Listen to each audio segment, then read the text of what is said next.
Hello everyone, ఈరోజు కజ్జికాయల recipe ఎలా చేయాలో చూపిస్తాను. దానికి కావలసిన పదార్థాలు: బెల్లం,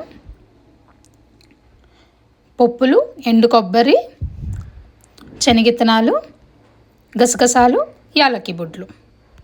ఏదైనా ఒక కప్పు మెజరింగ్ బౌల్ తీసుకోవాలి. ఇక్కడ పప్పులను ఎండు కొబ్బరి మిక్స్ చేసేసామండి. పప్పులు 2 కప్పులు, కొబ్బరి 1 కప్పు తీసుకున్నాము. సో మొత్తం 3 కప్పులు.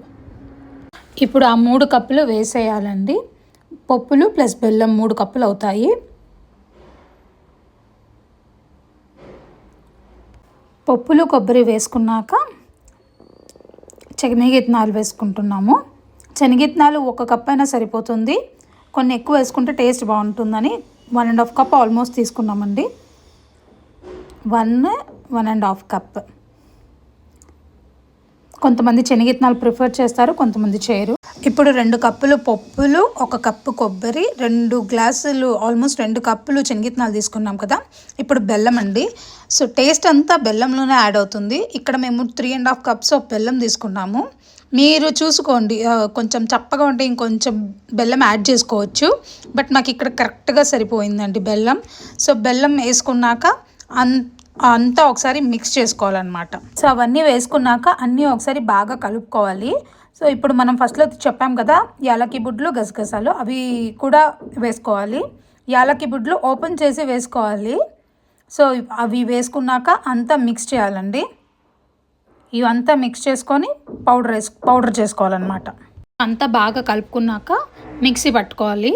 సో బాగా ఫైన్ పౌడర్ లాగా చేసుకోవాలండి. ఇదిగో ఇలాగా. సో మిక్సీకి వేసుకొని అంతా మిక్స్ చేసుకోవాలి పౌడర్ అంతా. సో ఆ కజ్జికాయ పౌడర్ చేసే లోపలే ఈ మైదా పిండి కలిపి పెట్టుకున్నామండి. జస్ట్ సేమ్ పూరి లాగా కలిపి పెట్టుకోవాలి. గట్టిగా కలిపి పెట్టుకొని ఇలా తిక్కుకోవాలి. సేమ్ పూరికి ఎలా చేసుకుంటామో అలా. మనకి కజ్జికాయలు ఏ సైజులో కావాలో, కజ్జికాయలు ఏ సైజులో కావాలో ఆ సైజులో చేసుకోవాలి. సో ఇలా తీసుకొని మనం జస్ట్ అలా పైన వాటర్ తడుపుకొని కజ్జికాయ పౌడర్ వేసుకోవాలండి. సో ఎక్కువ వేసుకుంటే టేస్ట్ ఎక్కువ వస్తుంది.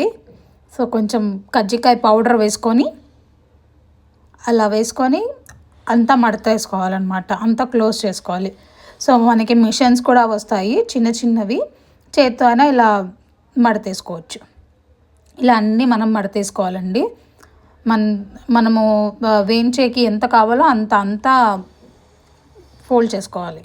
అన్నీ ఇలా మడతేసుకున్నాక ఆయిల్ కాగబెట్టాలండి. ఆయిల్ కాగబెట్టుకొని ఇలా అన్నీ వేయించుకోవాలన్నమాట కజ్జికాయలు. సో ఇలా వేయించుకోవడం అంతేనండి. ఇలా మన దగ్గర ఉన్న కజ్జికాయలన్నీ ఆయిల్లో వేయించుకోవాలండి. ఇంతే కజ్జికాయల రెసిపీ. అంతేనండి, సూపర్ ఎమ్మీ కజ్జికాయలు. మీరు కూడా ఇంట్లో ఒకసారి ట్రై చేయండి.